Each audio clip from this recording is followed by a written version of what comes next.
Milk inside a bag of milk, inside a bag of milk, and milk outside a bag of milk, outside a bag of milk.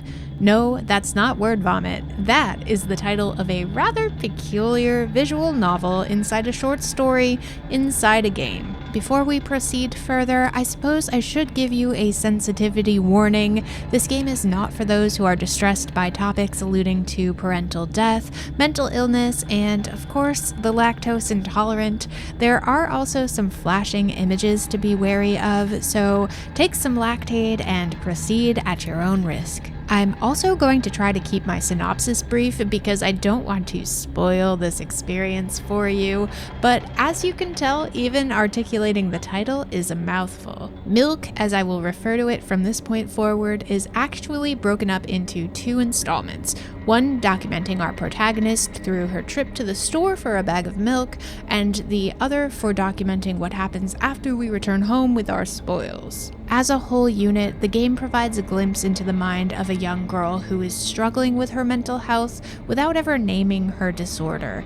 The in-game dialogue even suggests she may not be fully comfortable with disclosing this information to us, though as we make dialogue choices and either choose to support or mock her through her struggles, we come to learn a great deal about her anyway. The style of the first and second installment are quite distinct, with inside more closely resembling a visual novel format with lots of dialogue choices, and outside taking a self-proclaimed point-and-click approach, though still keeping with those dialogue options from the former. Though both installments of Milk are quite short, the multiple outcomes available do give a player incentive to replay and try to learn more about our protagonist.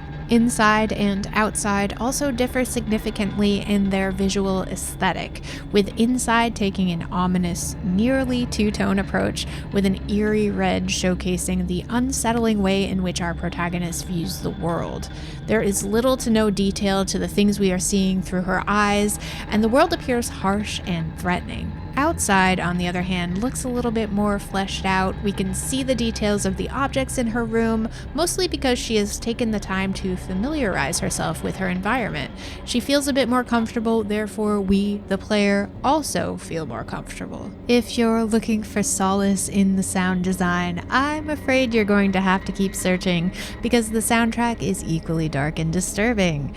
The obscure tones are difficult to place and serve to further paint a picture of what is going on in our protagonist's mind.